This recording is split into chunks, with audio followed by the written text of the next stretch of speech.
There is a huge division when you go from being a child to being an adult. And I'm not talking about turning 18 or whatever it is in your country from wherever you're watching this video from. I'm talking about the division in your mind and in your soul of going from a scared child to a mature adult that can control the outcomes of their life. And how you make this big transition is beginning to cut ties with things that you no longer should believe in. And that's why in this video, I'm going to give you 7 things that I no longer believe in. And just from assuming these new viewpoints, these new beliefs, my life has progressed so far.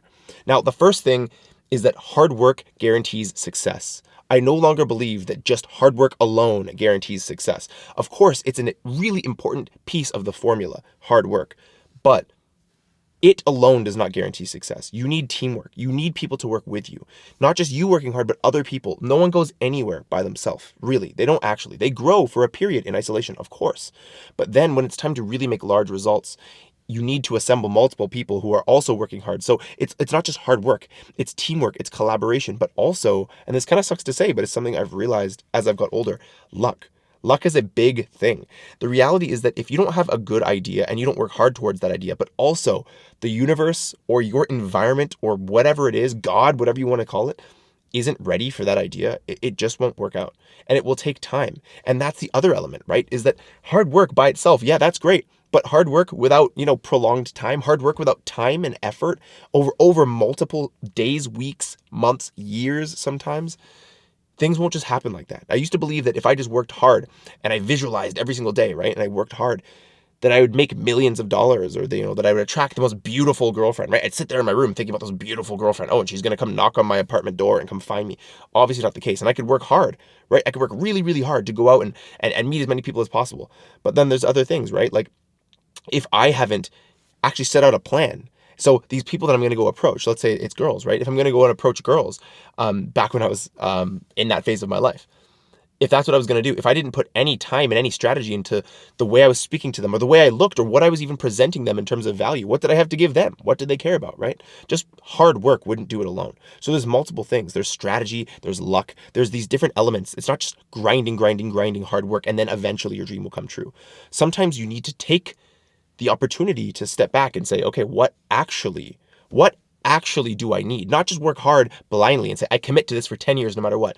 Sometimes you need to stop, and winners actually quit sometimes. You need to quit what you're doing to take a second to look at your strategy, not just work hard, and then success is guaranteed. I don't believe in that anymore.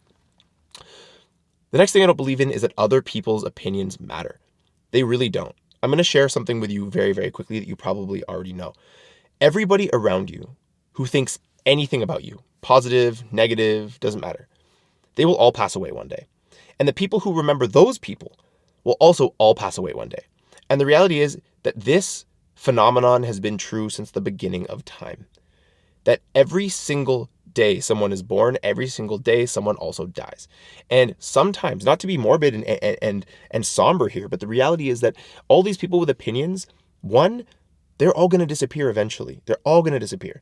And two, there's the spotlight effect, right? Where you think everyone has all these negative opinions or has all these opinions at all about you, when for the most part, people aren't thinking about you. For the most part, when you're not in front of them, you don't exist. I mean, think about so many of the people who you know. It might be at work, might be your friends, again, people you play games with, could be anything, right? Someone you share a hobby with, an ex-girlfriend, ex-boyfriend. These people, how often do they come to your mind? Almost never. But they exist 24/7. Right? But you might have an opinion about them, but like, how much does that opinion really matter? Or it shouldn't matter at all to them, really.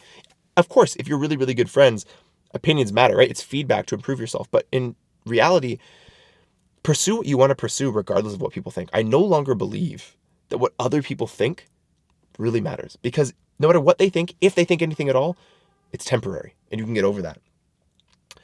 The third thing that I no longer believe is that money can't buy happiness. So this is a couple double negatives here. What I'm saying is this: I now believe that money can buy happiness. Now, why is that? Because sometimes all you need to feel happy, sometimes all you need is the insurance of knowing that if this thing goes wrong, I'm not going to fall into rock bottom, right? And what that means is, let's say you want to have a kid, right? You want to start a family, but you're concerned that you might not have the money. What happens if you lose your job, and then how are you going to support your family, right? You might think that. But if you have an extra bit of money in the bank, now you might actually enjoy the whole process of, getting pregnant or getting somebody pregnant and then having a child and raising that child because you have this insurance, and now you can allow yourself to feel happy. And of course, you could have always chosen just to be happy, but it's true, money can buy happiness. Having that money can buy happiness in a lot of senses, even if it's just insurance, knowing that you can continue on exactly as you are. Now I realize that money can buy happiness, and I no longer believe that it can't. Also, listen, the reality is that when I was making $90,000 a year, that was a really good amount. But when I jumped to $150,000 and even $200,000 a year, when I got to that point, my life really did change. I was now able to enjoy things in a little bit more luxury, right? And when it went on beyond there, it kept getting better and better and better. Of course, it becomes diminishing returns. And I'm not trying to say this to gloat or anything, but what I'm trying to say is what I have realized about money is that now it really is an awesome upgrade when you can fly business class. It really is an awesome life upgrade if you play a trading card game and you want to buy one of the best cards and it costs $100 or whatever it costs, right? You want to buy the next video game and you want it now. Or you want to pay for the extra express rush on your delivery item because you want it. It really can make you happy that you can do that. Or honestly, buying gifts for another person. It's nice to be able to buy very expensive things, especially if they're nice things, not just because they're expensive, but something that maybe a friend or a loved one would want that they couldn't afford otherwise. But you have this money and you buy it because you can afford it. It's an amazing feeling. And now I do believe that money can buy happiness in a lot of ways. The next thing I don't believe is that everyone has good intentions. The reality is not everyone has good intentions. And that's not because, necessarily people are evil. Sometimes that's because people are ignorant. They don't know. They don't know that they want X and Y out of the world. They don't know that they should want X and Y out of the world. And so in their confusion, they treat people poorly. And so sometimes, right?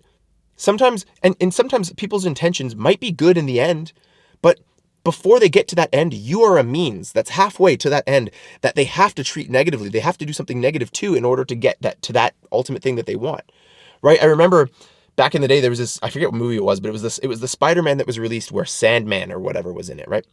And I remember Sandman had to do something like rob people, or I might be getting this wrong, but basically Sandman had to rob people to steal their money to then buy medication for someone who was sick in their life, right? And the reality is they really did mean to rob somebody. If someone came up to you on the street and robbed you, you'd think, wow, they're definitely doing me wrong, right? They're not doing you well. Obviously, they're robbing you. But their intention in the end might be good. And so the reality is that not everyone you come into contact with, as far as you are concerned, their intentions might not be good. And that might be kind of hard to have to feel like, yeah, I got to look over your shoulder all the time now, but that's not what I'm saying. I'm just saying that you can't assume that everyone is altruistic and everyone is optimistic. And you're allowed to be a little bit cynical about what people's intentions are. And frankly, that's just part of our human brain, is making judgments about things and asking ourselves, like, is this person's intentions good or are they not? And the reality is, I no longer believe that everyone has good intentions, because not everyone does.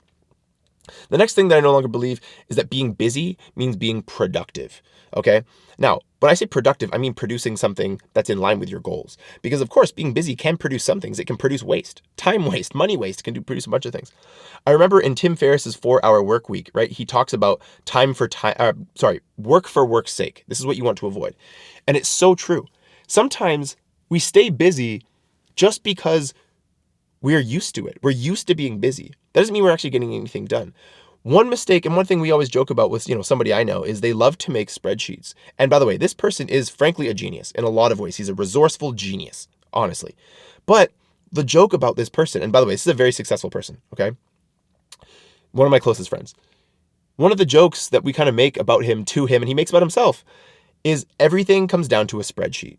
He's very good at spreadsheets. He's very familiar with spreadsheets, and he's very impressed by people who could make spreadsheets. And I'm not saying this is a bad thing, but what I am saying is sometimes he likes to feel productive by making a spreadsheet, but oftentimes the spreadsheet isn't doing work. It's reflecting work that's done or reflecting work that is yet to be done in the sense of a forecast or something like that, right?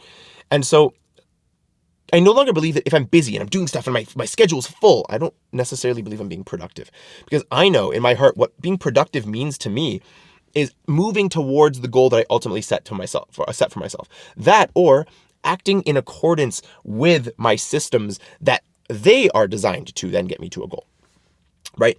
If I'm in, lots of university students can relate to this, right? Especially if they're in, social studies or arts or something like that. Writing an essay, you can write all day, all day, all day, all day. But that doesn't mean that it's a good a good comprehensible essay. It might be terrible because you just kept busy and kept writing, and it goes around in circles and it's terrible, right? So being busy does not mean being productive. And that's what I've learned. And I no longer believe that people that are just busy all the time means that they're being productive. And that's now pretty clear for me to see. Next thing that I've realized, and one thing that I no longer believe, is that life has a set timeline. Now, we have these sort of defaults that we see, right? We see people, they typically get married, men get married around 29 to 31. Women get married somewhere between 26 to 28, something in there, if they get married at all. And then they have a kid a couple years later, blah, blah, blah, blah, blah. And they follow these set timelines. Here's here's the time you're supposed to graduate, and here's the time you're supposed to have a child, and blah, all this stuff, right? But the reality is that a couple things. One, as I'm getting older, I'm close to turning 30 years old. Right? I'm not old and wise by any stretch of the imagination. But one thing I'm starting to realize is that, call it the synchronicity, call it the universe, call it God. These ineffable powers have an ability to make up for lost time. And so if you are 50 years old and you're going to university as a mature student, right? That's what they call it. For example, what you'll find is if your goal by going to university is, becoming an academic and researching something that might help solve, illnesses of various kinds, it might be the case that the maturity you have at 50, the universe or God or synchronicity or whatever, might work in a way that if your goal was in 5 years to be publishing papers and whatever, then you might actually get there at 55, right? You go to university at 50 and you might get there at 55 where you achieve your goal, where somebody else, they may have gone to university right after high school. They might graduate and they're 24, 25, whatever age it is, right? And they might not publish. They might procrastinate and do a bunch of things and have midlife crises and all these different stuff where they don't publish a paper, if they ever get to, by 60, 65, let's say. Who knows, right? And so God or the universe or whatever you want to call it might make up for lost time and can make up for lost time by accelerating things in your life in ways that you don't really quite understand. And so what I'm telling you is that there seems to be this set timeline when you look around you, but that timeline isn't real. It isn't actually real. And don't let this timeline make you feel like you should do things quicker or slower, whatever. You might meet someone and fall in love with them and it's been 6 months. Now, in most cases, this isn't a good idea to go ahead and get married and have a kid right away. Most ideas, but you know what? Who's to say that you're wrong? Who's to say that you're wrong? Okay? If that's just what you know and you want to do it and that's what you're comfortable in doing, then do it, right? Same thing. I have a bunch of tattoos. And a lot of people always tell me, oh, well, what does this tattoo mean? What does that tattoo mean? And now I have some on my body that they don't have much of a meaning at all. I just kind of like them. And, you might think that, oh, well, there should be a timeline for getting a tattoo, right? You think about it, you really think about it, you research it, blah, blah, blah. Sometimes for me, it's I walk in and get it because I like it. And the reality is that that's totally fine because I've decided that that's right for me. So you're allowed to decide what's right for you. And we can think about back to some of my other videos where I talk about the fact that you don't need to care about what other people think, right? This is talked about all over on YouTube. So if people have this idea, oh, you're not following this timeline, that's strange, or they have certain criticism, who cares? It doesn't matter. Life does not follow a strict timeline. This is your permission to follow your own timeline. What feels right? Of course, don't be too hasty. If you have a history of making hasty decisions, maybe take that into your own personal feedback and change your decision, or think about your decision at least, consider your decisions. But that said, I no longer believe that life has to follow a set timeline. And I've seen time and time again that that's not the case, and so I no longer believe it. Now, the last one that I no longer believe is that you need motivation to get things done. You absolutely don't. What you need is discipline. And discipline has different levels, right? There's the kind of discipline of oh, I really don't want to do something, but I go and do it anyway, right? I really don't want to do this, but I'll get up and do it. But then there's the more sophisticated kind of discipline, which is you've created a system. And in that system, you understand that habits take about 2 months, roughly, to really develop. And so once you get to a point where it's habitual, you have discipline of adhering to your habit, but it gets easier and easier and easier. So you don't need motivation to get things done. You don't even need goals to get things done. What you do need is systems, right? Of course, having a goal will help point you in the right direction so that you know when you shoot the arrow, if you hit the target, okay, cool, you're on target. And if you miss the target completely, well then it'll help you kind of course correct. But I no longer believe you need motivation to get things done. You don't. You can get things done without motivation. Motivation, honestly, is kind of like the wind. Sometimes it pushes this way, sometimes it pushes that way, and sometimes it's not there at all. But still, things need to happen, right? You're lucky when it's there and it's pushing your sails in the right direction, but sometimes it won't be. That doesn't mean you just change direction. If you're sailing from A to B, right? You're not just gonna be like, oh, well, we don't have the wind, so let's go back to A. No, you're just like, well, this is a harder time to go towards B, but the wind will show up again, and when it does, it'll push us and make up for lost time. So I no longer believe that you need motivation to get things done. So just recognize in this video, what I'm telling you is if you ditch some old beliefs and you take time to think about what you no longer believe, right? Reflect, take inventory on these things. You're going to find that you turn into that intellectual, spiritual, adult, mature, self-sufficient person way faster than if you just allow these beliefs to kind of latently, passively sit in your mind, and they force you to operate from those beliefs without even realizing it. So take inventory, think about what you no longer believe, and start acting in accordance with that adult.